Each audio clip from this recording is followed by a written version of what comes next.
What's good under the hood? I'm full of energy today because I have coffee in me. Coffee in my hand. All I want to do is get a cup of coffee in my hand. I'm just going to sing the entire show if y'all just sit back and watch. All right, then I'm just going to sit back.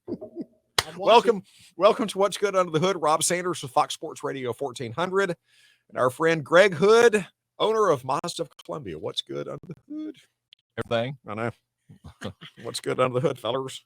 Well, we do have good stuff to talk about today. I would hope. Yeah, and Greg, I was talking with you about this before we went on the air. You know, we've had an issue with, you have an issue, well, some people are having issues with getting lots and lots of cars on the lot like we had pre-pandemic. The government's trying to get in on that now, where they're putting $52 billion into making American microchips. So I wouldn't call it them getting in on that. That is a complete political play, so they can say that they saved the day. And I will tell you straight up, the money is not what's needed. They can't make a place to make the chips fast enough. It's not humanly possible. So the clean rooms and all the high-tech stuff they have to do to make them, money is not going to solve the problem this year because they threw 50 whatever billion. It was with the B, right? We Yeah, do. me, yeah. We What do did they toss have- around why- figures like why- that with reckless abandon. Well, don't we? with the abandon, I made sure they were right this time instead of saying like I did last time. But the point is, what is the government doing in the private sector one more time? They're not saving anything. I mean, the private sector's got the money to come up with those places and to make chips, and there's just no win in it. I mean, I am very frustrated by how our tax dollars are allocated to labs in Ukraine. I'm sorry, did I say that out loud? That's the biolabs in Ukraine. Yeah, But Taiwan they were is the where Russians. They were the Russians originally. but Taiwan is where all the chips are being made at this point, right? No, there are a lot of them are made in China, which creates another problem.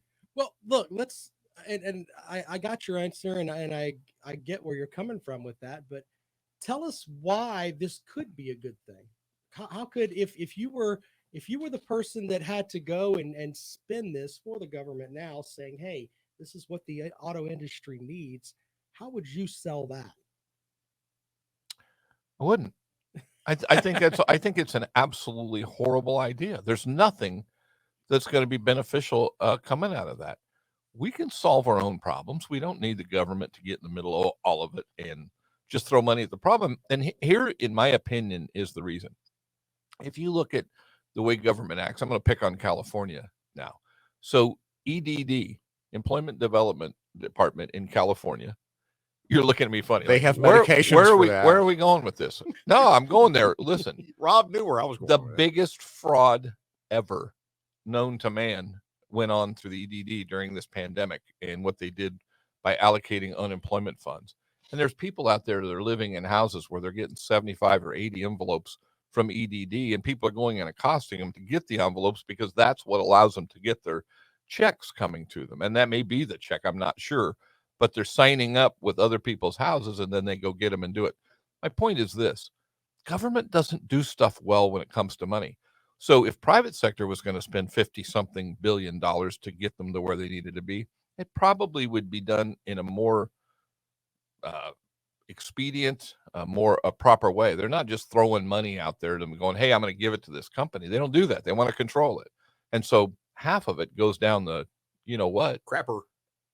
Thank you. That's a My good- color that's- man, Andy that's- Woods. that's a Thank good- you. That's a good word, Andy. Very good. Down the crapper. I By the could've way, gone do you with- know why it was called a crapper? Yes, because his name was John Crapper, the guy that I think- invented the wasn't toilet. it Thomas Crapper?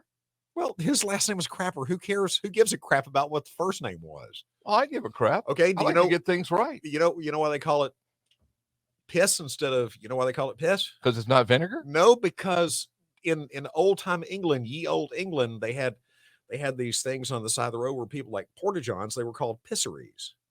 And then that sort of came from that. See, crap and piss. We It have just pisses me off. we have the But origins show's- of odd words. This show's turning into a load of crap. We went from Yes, halfway yes, serious Absolutely. How did we get onto the crapper thing? Oh, okay. Thomas? Thomas I Crapper. think it was Thomas Crapper. You're gonna have to look it up while Oh, we're Google it talking. while you But guys it are wasn't talking. John. I know for a fact.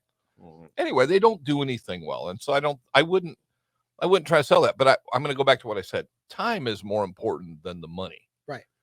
Because I watched a couple things on TV that and I was online, and that were kind of giving an explanation of what was really creating this problem and why it takes so long to get this stuff made. So I once again, I don't think money solves it.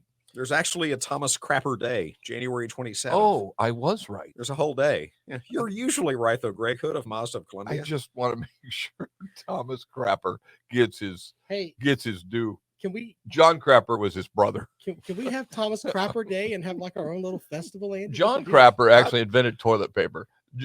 Thomas Crapper invented the toilet. No, he did. Thomas Crapper. So Yeah. there you go. All right, so that's not going to be good. I mean, in the grand scheme of It'll things, just I be mean, one more boondoggle that they flush our money it down won't the help. toilet. It won't help the industry at all, because if you just look at it from the perspective of, hey, we may get more chips. We've been hearing forever, and go through the archives of the show. By the way, you can find them on YouTube and or wherever you get your favorite podcast.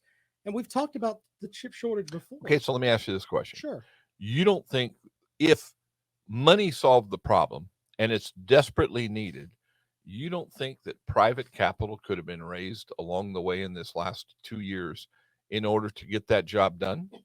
It could, and it would, and it will. It doesn't need the government's money to do that. Put The Bezos in charge the of it. government just wants. No, I'd be Musk, but whatever. you put the government in charge. They want, it's an image thing. They're throwing all that money and make them look good. It would have been solved if it could have. If they could have been made already, if those plants could have been built to make them. That's one of those things. You know, the Chinese can build a building in a week, but they cannot build a facility to make those chips that quickly. So once again, I'm going to tell you, it's a big NO in my book. Well, we were talking about the Chinese, and it just came out from Reuters that they're having some big lockdowns in Shanghai. Shanghai's been locked back down on the 29th. So this was yesterday as we recorded it, and this is going to have it's going to hinder a lot of things, not just on the auto industry, but you were telling me beforehand we may have issues with getting iPhones and everything else. Well, they're Shanghai, Mhm. and then I hope I say it right. I think it was Shenzhen. Yep. Am I saying it right? Yeah. Okay, so it's a city of 14.5 million people in China, and it was a nothing about 20 years ago, and they built this thing up. But the reason why is it's become the hub for shipping and technology. And yeah, we're going to have a problem. They're saying that they're going to shut it down for 9 days or something like that. So you're going to disrupt the supply chain one more time because nothing's coming out of there. I've heard politically they're saying there's something behind it, because if they can do a checkup on everybody in slow progress in some areas, that it'll disrupt what's going on and even add to the pain that we're feeling due to the Ukraine situation and Putin going in there. I don't know whether that's right or wrong, but I know this is that if you extract 9 days, in our case, it was 2 weeks that turned into 2 years. I don't know how China's going to do it, but in that case, that kind of makes me laugh thinking about it. Just 2 weeks, we're going to shut her down here. Flatten the curve. Well, but flatten the curve. they're doing that to make what they're calling a bubble-like arrangement, where, according to Reuters, workers will sleep, live, and work in isolation from the rest of the world to prevent virus transmission. A similar system was used at the Winter Olympics in Beijing to seal event personnel off from the public. So they're basically wanting to take essentially the chip industry and make a bubble for that. And that's what's going to take. But it's time. also the shipping industry. It's everything. So everything's coming to a grinding halt, and they supply us. I mean, think about it. It's probably medicine. It is a hub. It is a shipping area. It's what Hong Kong used to be, really.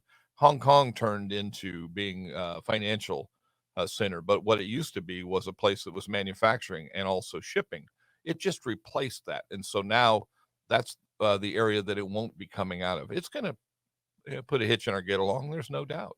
You mentioned 9 days, though. I mean, I guess a 9-day window. I mean, from my perspective, okay, we're down for 9 days, but if we're back up and running after that, Well, that think about production. Mhm. So if I have a big, huge plant, or I have a car sitting on the lift at my shop that needs to be repaired, and the customer has an expectation when they bring it in today that it's going to get repaired, and I've got to wait 9 days before I can even start turning the wrench, and it may take me 2 days to fix it, that person is going to be without that car for that period of time. Just using that as an example, it's quite an inconvenience. It seems like only 9 days, but when that trickle effect or ripple effect runs into manufacturing, if Chevrolet or Toyota or Ford is waiting for the taillight that came out of China that is going on that car, and all of a sudden they start building them, and the plant comes to a grinding halt, or they're sticking them out in a parking lot somewhere waiting, and they're not getting shipped. There's an effect that goes behind that. And at some point, you're going to have a bottleneck of something. You have the bottleneck one way of not getting the supply. And then also when it finally does come, in theory, you should have a bottleneck where it ramps up, because if what you're telling me is they're still working over there because they're working at a bubble, but they're not shipping anything. And that's really why things like the iPhone or computers or cars or whatever it is where this technology is being impacted is coming from.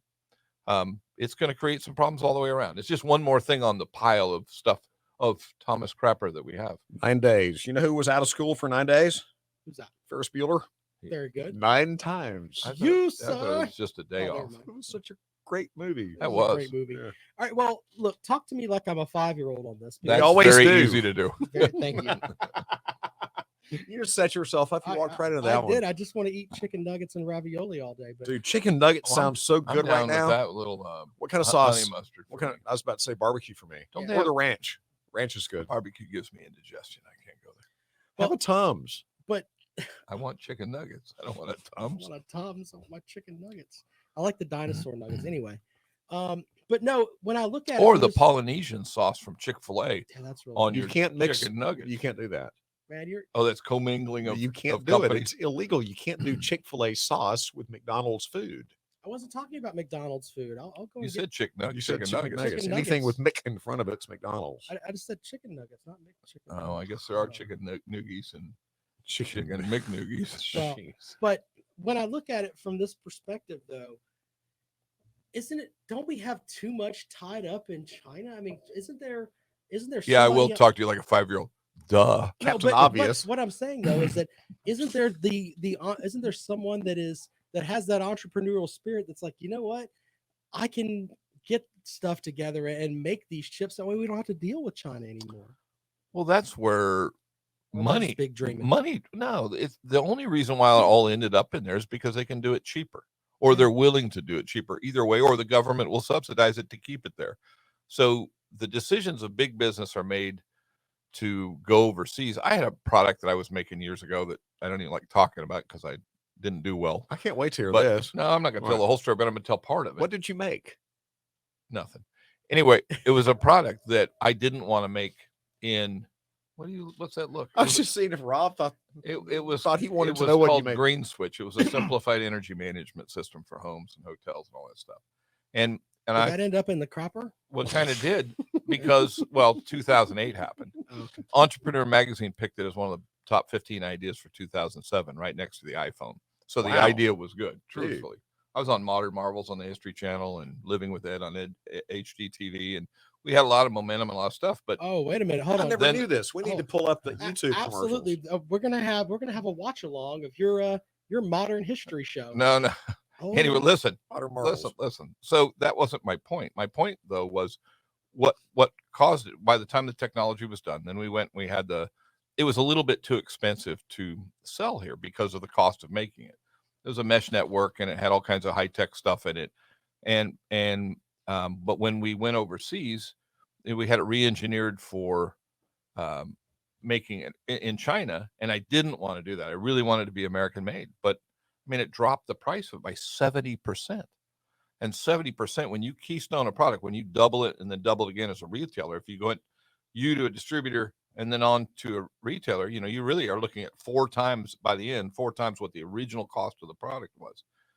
And the point is that market over there, businesses are driven to it just out of necessity, because if I could sell a product for $500, but I had it made here and it would retail for $1,500, the amount of people that would buy it would be significantly less at $1,500.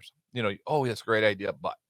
And so it's the same thing with everything else. And that goes from these big companies, pharmaceutical companies, which I think is a really bad idea. I think we pay enough for pharmaceuticals. You think they'd make them here, but we're beholden to them for those kinds of things. and we shouldn't be. That does create some issues. The other side of it, though, it's strictly economics. Well, Microphone on. I know. I have an American flag tattoo that I will not show you folks. Thank you. I wish that we could have all of that stuff in America. Is that your tramp stamp, Rob? Well, but That's you know not a what? tramp stamp. And here's the thing, that was one of the areas that, Trump talked about a lot and was working his way toward having some independence all the way around. But the world is we're so inextricably intertwined now that, where Ukraine and Russia, I think, provide 25% of the world's wheat. That's a big deal. That means if they can't produce it and they can't deliver it to the rest of the world, that creates famines in poor countries, in third world countries, and ones here, it creates food shortages, which makes prices go up. There's just so many things that go into it now that we're so tied together. And I'm not an isolationist, but if you went back into the 1800s, we didn't have these problems. We had a lot of other problems, but we didn't have these. Like scurvy. Yeah. Okay. Remember scurvy? Yeah. Yeah. Or let's go way back. Let's go to the Donner Party. Wasn't that a good time? Which one is this? That's where they were crossing the Donner Summit and they cannibalized each other as they died. They had to eat them to stay alive. That was there was an airplane movie about that too, where that soccer team got stuck on the top The one of a with mountain. Leslie Nielsen Yeah. airplane. No, they didn't eat each other in that No. movie. It was the one It was called Alive. It was called I'll- Alive. I'll have Alive. I'll have the cod. Chama don't want no help. Chama don't get no help. Oh, Well, my gosh. I wish we could do better. Anyway, that's I wish we could too, but it's not going to happen in a snap. And pouring $50 million or $1 billion at something is not going to solve that problem. I wish it would. I would say, oh man, that's a great idea, but you can't make time go faster. Good point. Maybe we'll learn something next time on. You Andy. did today. It was Thomas Crapper, not John Crapper. You learned something today. The rest of you learned nothing. I'm so sorry, folks. That is I it. apologize. That is it for Greg Hood, Rob Sanders, and me, Andy Woods. It's What's Good Under the Hood. Make sure that you like, subscribe, and share the show as well. And hit that notification bell Ding. and leave a comment. We like comments. Comments are good. Yep.